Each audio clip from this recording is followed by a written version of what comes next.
Hello students, एक बार फिर से आप सभी का मेरे YouTube channel study knowledge hub में स्वागत है। आज का जो टॉपिक है कक्षा 12 फिजिक्स में वो है बायो-सेवर्ट का नियम। बायो-सेवर्ट का नियम मैंने लिखा ऊपर most important topic 2023 class 12 physics. तो 2023 में जो बोर्ड एग्ज़ाम होगा उसमें यह टॉपिक देखने को मिलेगा आपको। 100% इसके आने के चांसेस है इस टॉपिक के, तो इसलिए आपको इस वीडियो में बने रहना है। बिल्कुल सरल और सिंपल तरीके से मैं इसको सॉल्व कराऊंगा। और ये सबसे पहले इसको चित्र से समझते हैं। बायो-सेवर्ट का नियम क्या है। बायो-सेवर्ट के नियम के अनुसार क्या होता है, इसमें एक चालक तार है। एक चालक तार है जिसमें हमने क्या एक चालक तार लिया इसमें, जिसमें क्या है आई धारा प्रवाहित हो रही है। ये आई धारा प्रवाहित हो रही है, ठीक, आई धारा प्रवाहित हो रही है। तो इसमें क्या होता है, तो इससे पहले ओरस्टेड ने बोला था कि अगर चालक तार में किसी तार में धारा प्रवाहित होती है तो इस तार के चारों ओर क्या होता है, एक चुंबकीय क्षेत्र उत्पन्न होता है। ओरस्टेड का प्रयोग था। तो उसके बाद फ्रांस के वैज्ञानिक आए बायो और सेवर्ट। उन्होंने 1820 ईस्वी में उन्होंने एक बोला था कि विभिन्न धारावाही चालकों के कारण जो चुंबकीय क्षेत्र उत्पन्न होता है वो 4 कारकों पर निर्भर करता है। वो 4 कारक क्या क्या थे वो मैं इस चित्र में समझा रहा हूँ। तो इस चालक में हम क्या करते हैं, एक लघुखंड, लघु अवयव, सूक्ष्म लघुखंड लेते हैं जिसको हम कहते हैं DL, ठीक, लघुखंड DL। इस लघुखंड से R दूरी पर एक बिंदु हम क्या लेते हैं, P लेते हैं R दूरी पर। इस पर हमें क्या करना है, चुंबकीय क्षेत्र ज्ञात करना है। मान लिया चुंबकीय क्षेत्र dB है, ठीक। और इस लघुखंड में तो ये चालक तार, धारावाही चालक तार और इस बिंदु P के बीच जो कोण होगा वो है, मान लिया जाए थीटा है, ठीक। बायो-सेवर्ट ने बोला था तो 4 कारक हैं, किस किस पर निर्भर करता है। नंबर 1 क्या होता है, जो चुंबकीय क्षेत्र है dB वो चालक में प्रवाहित धारा I के अनुक्रमानुपाती होता है। धारा I नंबर 1, अभी मैं अच्छे से इसको लिखाऊंगा, पहले वैसे समझा रहा हूँ। और दूसरा है इस लघुखंड DL के भी समानुपाती होता है, क्या, चुंबकीय क्षेत्र dB। तो दूसरा कारक है उसकी लंबाई, उसकी लंबाई पर भी निर्भर करता है, उसमें प्रवाहित धारा I पर भी निर्भर करता है। और तीसरा था हमारे पास जो लघुखंड DL है, इससे बिंदु P के बीच बनने वाले कोण की ज्या अर्थात साइन थीटा। तीसरा हो गया साइन थीटा के भी अनुक्रमानुपाती होता है। और चौथा था इसमें लघुखंड से या लघु अवयव खंड, एक ही बात है, से बिंदु P को मिलाने वाली रेखा के बीच की दूरी के वर्ग के व्युत्क्रमानुपाती होता है, अर्थात जो व्युत्क्रम है तो 1/r² हो जाएगा। तो ये 4 चीज़ें अगर आप लोगों को याद हो गया तो ये फॉर्मूला आप लोग आसानी से प्रूफ कर सकते हो। तो आइए अब बायो-सेवर्ट के नियम को हम यहाँ पे आप लोगों को बताते हैं। जैसे कि यहाँ पे मैंने लिखा है, बायो-सेवर्ट के अनुसार किसी धारावाही चालक के लघुखंड DL के कारण किसी बिंदु पर P पर उत्पन्न चुंबकीय क्षेत्र। तो बोर्ड एग्जाम में भी ऐसे लिखना है जैसे मैं यहाँ पे प्रूफ कर रहा हूँ, बिल्कुल एकदम शॉर्ट तरीके से, ठीक है। बाकी मैंने चित्र पर मैं आपको समझा दिया है। तो पहला क्या होता है, धारावाही चालक के लघुखंड DL के कारण किसी बिंदु P पर उत्पन्न चुंबकीय क्षेत्र, जो 4 कारक निर्भर करता था, 4 कारकों पर। वो पहला कारक क्या है, उस चालक तार में जो प्रवाहित धारा I जो दिखा रखा है मैंने, उस पर निर्भर करता है।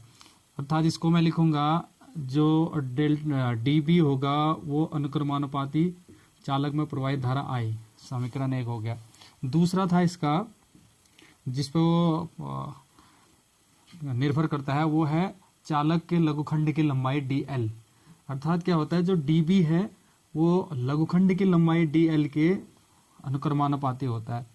तो उत्पन्न जो चुंबकीय क्षेत्र dB किस पे भी निर्भर करता है, चालक के लघुखंड की लंबाई पर।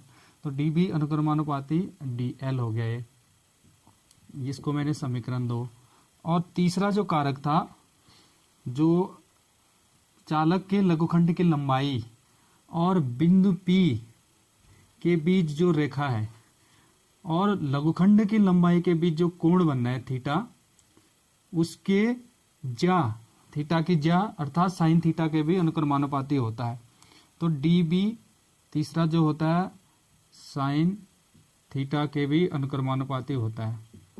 Equation third. अब देखिए ये यहाँ से लघुखंड की जो लंबाई है, लघुखंड की लंबाई और बिंदु P को मिलाने वाली रेखा, लघुखंड की लंबाई और बिंदु P को मिलाने वाली रेखा के बीच की जो दूरी r है, ये r दिखा रखा है मैंने, r के वर्ग के व्युत्क्रमानुपाती होता है।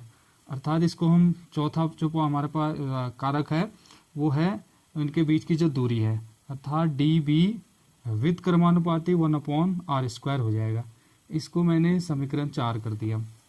ठीक, अब क्या करना है, इन चारों समीकरणों को एक साथ लिखना है। तो समीकरण चारों को एक साथ लिखूंगा तो एक हमारे पास बायो-सैवर्ट के लिए जो नियम होता है उसके लिए एक संबंध आता है, उसी को हम किसी धारावाही चालक के कारण उत्पन्न चुंबकीय क्षेत्र का फॉर्मूला भी बोलते हैं। तो यहाँ पर लिख रहा हूँ मैं समीकरण या चारों समीकरणों को मिलाने पर,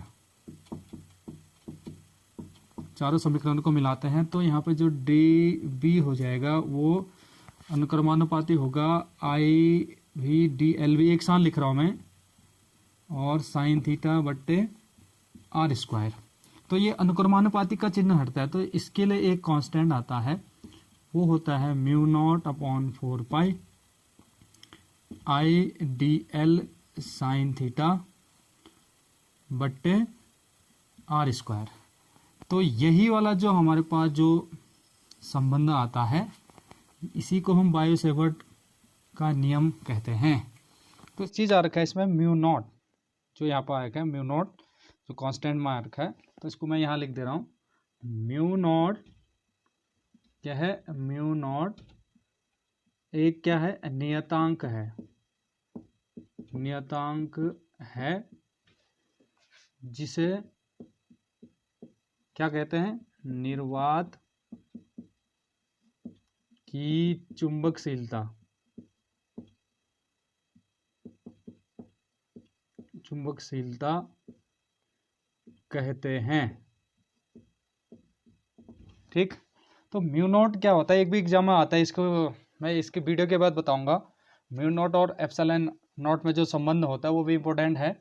तो अब मैं पूरा ये देखिए μ0/4π है यहाँ पे लिखा है, तो इसका जो मान होता है ये न्यूमेरिकल में काम आता है, ये होता है बराबर 10⁻7 न्यूटन प्रति एम्पियर स्क्वायर होता है।